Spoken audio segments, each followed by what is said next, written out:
Hi guys, I'm here with an honest reaction for you guys. I just came out from seeing Suicide Squad. Instead of doing the review solo, I have my friend Nick Keaton. Say hello, Nick. Hello, Nick. He's a super DC fan. You know me, I'm just a Batman guy. So from a DC fan perspective, I'm gonna let Nick take the ball. Now I'm gonna take the ball, and then we'll go from there. So Okay. Nick, the floor is yours. YouTube, open your ears and your hearts. Go. Okay, so I'm going to start off with the positive, right? So the positive is that Will Smith played that character excellently. Like, he did it well. He acted it well. To be surprised, I was honestly surprised because what I know about Deadshot has always been a dark character, not really a lot of humor, at least from the cartoons, when you say so. I would say from Arrow. I mean, he always had one-liners in the cartoons, and then the recent Suicide Squad animated film that came out a few years ago, Assault on Arkham. So, I mean, yeah, he's had a history. But yeah, I guess his live-action portrayals have always been serious and a little bit lighter. Yeah, and so, like, he was funny. Margot Robbie was... Margot Robbie as Harley Quinn. Now, this is the very first Harley Quinn that I've ever seen portrayed live action. And I have to tell you that Margot Robbie did a phenomenal job with that character. She played Harley well. She was crazier than hell. She played very sexual, very flirtatious, but knowing that she's going to kill you as soon as you get excited. So she played that very, very well. In fact, from the whole time, there was only about 3 or 4 people that I had my eyes on, which was I had my eye on Will Smith, Margot Robbie, Ben Affleck Batman, because his scenes were incredible too. And, you know, and Amanda Waller, I had to give something to her, because Viola Davis played Amanda Waller well, because Amanda Waller is that character that you loved to hate, because she was no nonsense. She wants to be the good guy, but unfortunately, her choices, even though she's trying to do for the greater good, I can't, like, it's just somebody that you just love to hate. Now, what I really loved was the very last scene. I think was my favorite one, because... Don't give that away. That's okay. Thank you, Johnny. Don't give that away. No, I'm not. You know what? And since he told you, I'm not even going to tell you what that last scene is. You got to go watch the movie. Watch the movie. Now, there were some few things that I thought were, you know... Okay. Now, before we get to the negatives, I'm sorry to interject. Okay, now that before we get to the negatives, because I got some too, let me be the good guy too here, and... let me say some positives. Absolutely. Okay. Absolutely. Right. Okay. Absolutely. Because I think some of the negatives we may agree on. Okay. So, damn it. I have to say it. Look. Okay. So before we seen the movie, there's a bunch of negative reactions. It got beat up on Rotten Tomatoes and other critics, and I think it all stems from Batman v Superman. Will you agree? I agree with that wholeheartedly, because everybody had everyone had a bar. Exactly. And everyone had a bar. Exactly. And I feel like because of that bad first impression, they walked into here with negative impressions. Now people on my Facebook, this man right here, they can attest that when I seen BVS for the first time out that theater, I had nothing but vitriol, anger, and hatred for that movie. Oh, yes, you did. And I still have hatred for his director. I know you do. But I can say You still do. I still do. You still do. Oh, man, he got into Justice League to make up for that. But I can say without a doubt, though, without a doubt, DC, Warner Brothers and DC. If you're one of the people who will watch this review, I have to say, welcome to the party. Welcome to you're finally able to come to the table. Congratulations. Welcome to the party, DC. I've been waiting since Man of Steel. How about welcome to the table? No, welcome to the party, all right? Welcome to the party. Party? The table's in the party. Okay. The table's there. Okay. But it's a party. It's a party. Okay. Look. The only one at the party has been Marvel this whole time. So now you're there. Yeah. Now you're there at the party. You come and enjoy the cake because, oh my God, I've been waiting since Man of Steel for DC to get into this whole universe game that Marvel's been doing, and they've been doing flawlessly, might you add. They've been doing flawlessly for 8 years. Absolutely. I've been waiting for DC to join that party too, because guess what? Competition breeds greatness. So I've been waiting for these two titans to keep making great movies so then they can keep on trying to top one another. It didn't work for me in Man of Steel. Worked for this man in Man of Steel. Didn't work for me in Batman vs. Superman. Worked for him in Batman vs. Superman. But I can say, without a doubt... I said it was a soft 6. Oh my God. I said Look at my face. Six. Look at my face. Soft 6. I can say without a doubt. Suicide Squad, welcome to the table, to the party. Here's a seat. DC, you're there. You're finally there. Now look, okay? Don't mess up. Don't mess us up. All right, it took you 3 strikes. You still got 2, but you got that 1 win. You've been getting L's from me, but now you got that 1 W. I mean, you got. The extended edition though. What it did once we saw the extended edition, it went from a soft 6 to me because remember I gave No, I thought you gave it a 7. No, I gave that a soft 6. Okay, you gave it a soft 6. I gave that a soft 6 because I thought the movie was okay for what it was, but at the same time, there were some things that I didn't understand, and I was just like, this movie didn't make sense. There were things that didn't make sense. But once I saw the extended edition, I was like, wow, okay. There were some things that were missing that you were just like, wow, this movie made so much sense. This movie was actually pretty good. Yeah. And so, I mean, granted, he critiqued this movie hard. But here's the thing with BVS, though. Like I said, you can't make a first impression twice, but I don't want to really hang up on BVS so much because we're talking about Suicide Squad. Absolutely. And I'm just glad that Suicide Squad, I'm glad DC's finally... Yeah, they're finally on the board. They finally got one. Right. They finally got one, and I'm just so happy. And I told him walking in, the only 3 things I had expectations was for Big Willie style, Willennium, come back, you know, to that prime time action hero, summer blockbuster guy that he is. And he did. He showed up to play. I asked for Jared Leto's Joker to not be Heath Ledger, but be a good Joker. Shit, be better than Jesse Eisenberg in Batman vs. Superman, which he was. And then I asked for Margot Robbie's Harley Quinn, since this is our first impression on Harley Quinn, to be memorable, which she was. This movie delivers on that. I like the camaraderie between all the characters. Absolutely. It actually felt believable when they started to bond, and it felt real. And I like that. And I like the action sequences. Okay, and you know that's about it. The positives from me, but this is a strong introduction. Now we will get into the negatives, and since Nick led with the positives, I'll let him lead with the negatives, and then I'll come with my negatives. So Nick, take it. Okay, so there's a few things that you were just like, the plot needed a little work. Oh. Yeah. The plot needed some work because okay, so the plot was Amanda Waller had said we need you to go, and there's this thing that's in the subway, like the MacGuffin, and we need you to go and take care of it.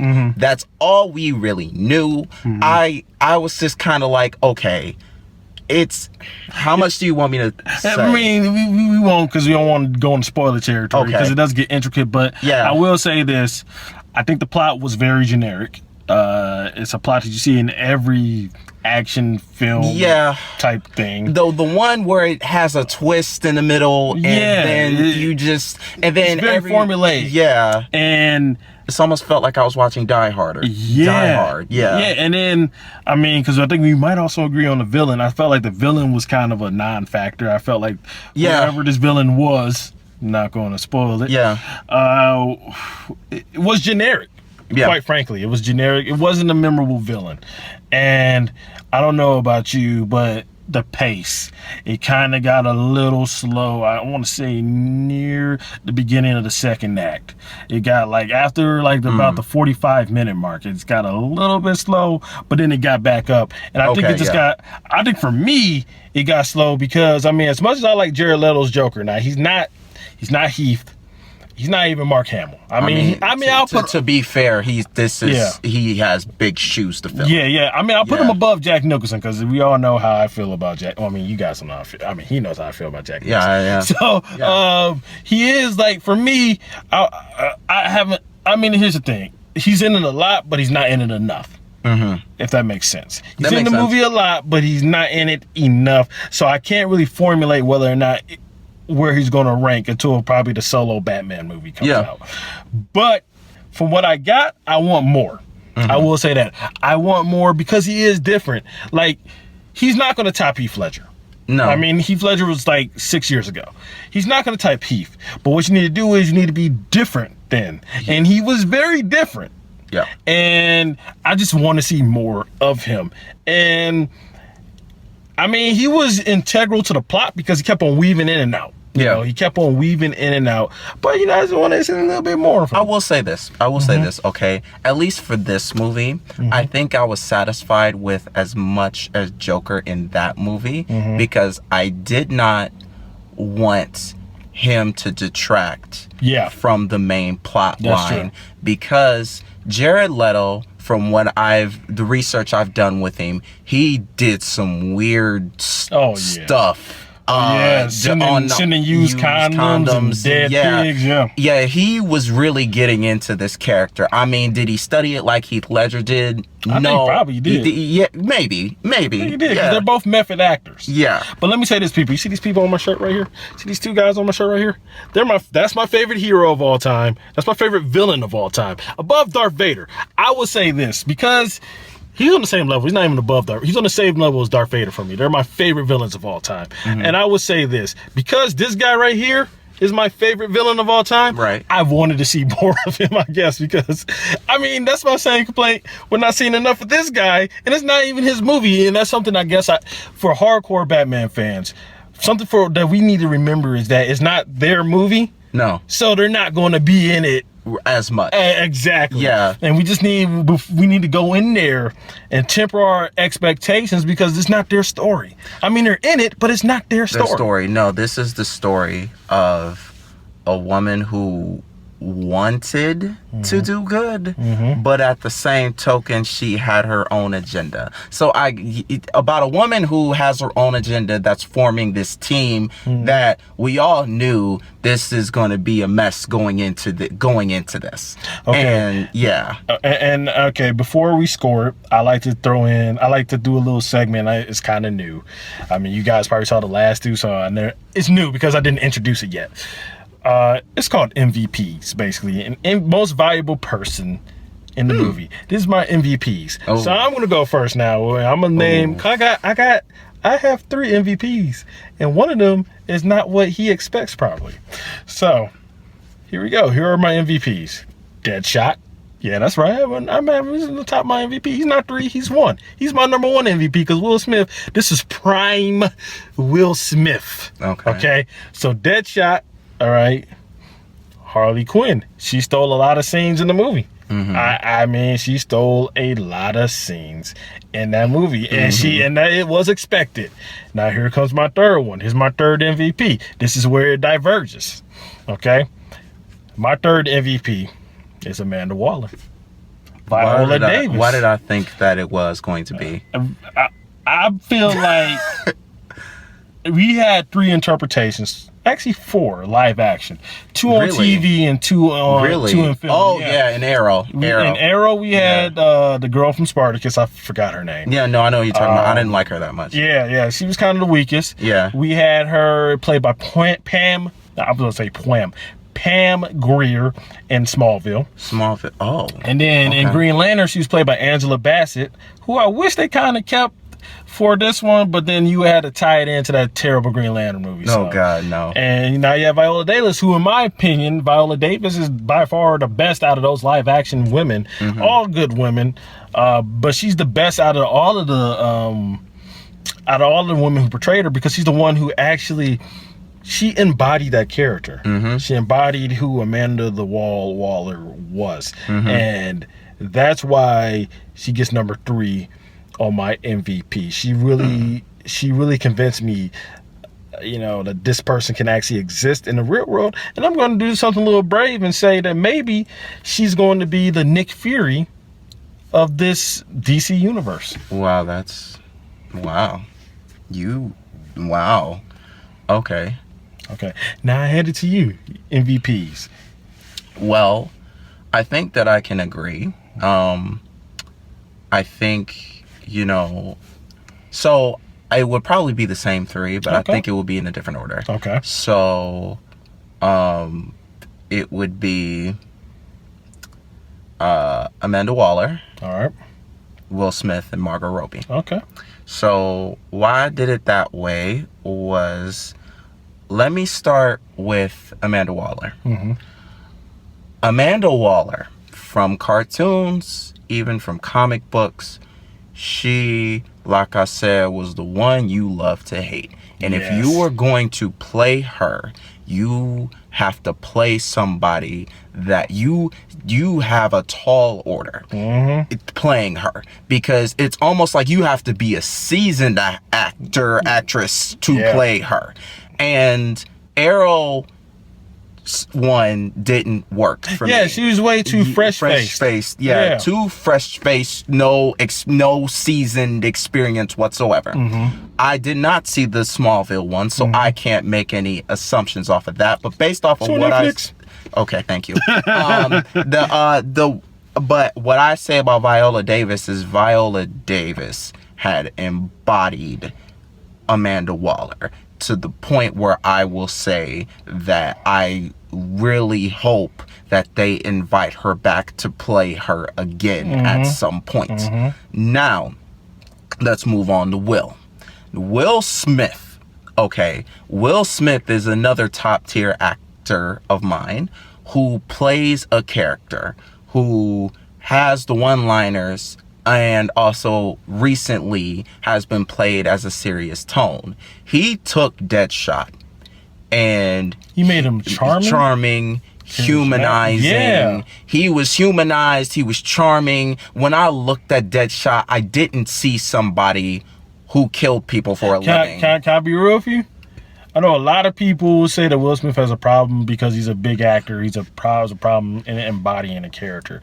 But for me, I felt like he truly did embody Deadshot. And at a certain point, I think halfway to the end, it's a scene involving his daughter and letters. It made me forget that this is Will Smith. Like, he actually, I felt like he embodied the character. No, when I saw the character, I did not see Will Smith playing Floyd Lawton. I saw Floyd Lawton as Deadshot. Yeah. And the thing is just that for me, I would have liked every adaptation I've seen of Deadshot. I'm going to be straight up, I didn't like. Oh, yeah. Because I didn't like the Arrow one as much. Didn't know. He was also on Smallville. He had this weird cowboy hat and little eye thing. I didn't like that. I didn't like it. Yeah. You see, at least Will Smith made him personable. He made him feel like, okay, this man kills people for a living, but he does it because he has a daughter to take care of with the skill set that only he's got. And he only kills, it seems to me, that he's only doing it for the purpose of, he seems like he's an assassin that's only killing bad people. I didn't see him as somebody who kills innocents. Now let me take it over to my favorite, which Harley Quinn. Now, Harley Quinn, we have never seen an adaptation of a live action Harley Quinn. And a friend of mine had explained it to me like this. The reason why we haven't is because I don't think, and I'm going to say something so bold, that no one was ready for a Harley in Batman, Batman Returns, Batman and Robin, Batman Begins, The Dark Knight, and The Dark Knight Rises. They weren't ready for a Harley because, one, if you're going to play Harley Quinn, you have to be prepared to steal the show. And I think Margot Robbie was born to play that role because the fact is, if it's anybody else, Harley Quinn would have been forgettable. Yeah. And Harley Quinn is one of those characters that you gotta make sure that she is remembered with the one-liners and the false stupidity. And yes, I say false because this woman has a degree in psychology. So the fact is, playing the part of a woman who has a degree in psychology, but the fact is her love for a psychotic made her crazy. And the fact of the matter is, she played that well. I remembered her well. And the fact of the matter is that she humanized, and she was funny, and she humanized for me. Continue. Right? We do have to wrap it up, so we gotta get our final score, but continue. But yeah, she's MVP, dog. Okay. All right. She MVP. So I don't like to do the traditional 6 out of 10s and all of that. What I like to do is my number one, which is the same as 5-star. Number one is Full Price. Okay, then it's Matinee. Then it's Rental, Redbox, and Dog Shit. Damn. Can you replace Redbox with Netflix? Okay, yeah. Well, Netflix. Because even Redbox / Netflix. Okay, there you go. Because some people I still go to Redbox shit, and I got Netflix. But, and okay, so I'm gonna go first. I would say it's a low full price for me, and keep in mind I might be in the moment because we just got out of the thing 30 minutes ago, so I might be a slave to the moment. So it might be so right now I'm at a low full price. Now later it might be high matinee, but it's still in that area. It's still teetering in that area. I don't see it going down to dog shit at all. Absolutely. So I am at, I'm gonna say low full price, high matinee. Okay. Fireworks. Oh my. Okay. So I think I would say very, very high matinee and very, very low full price. Because if they were to tweak the storytelling, if they would have fine-tuned it just a little bit, I think I would be saying, wow, this was a great all-around movie, and I would say that it would be a great all-around movie, and this is DC's answer to, I'm gonna say it, DC's answer to Civil War. Okay, I was gonna say Avengers. That's where my head was at. Yeah. I don't think it's that Civil War yet. I mean, Avengers maybe. I'm going to be bold because we, DC has been in need of an answer to these incredible Marvel movies. Shoot, yeah, 12 of them now. Yeah, 12. Yeah. Okay, guys. I will say this: stay not after the credits, but middle of the credits. Okay, you're gonna get a little special treat. Can't tell you what the treat is. If you need to holler at me, you can find me at J_Sturdivant on Twitter, and on I am John Sturdivant on Instagram. Where can they find you, my man? They can find me at Nick Keaton on Facebook, and they can find me at Keaton Hyde on Instagram. Okay, guys, this is the Bearded One. Thank you for watching our review. I hope to see you guys soon. Peace.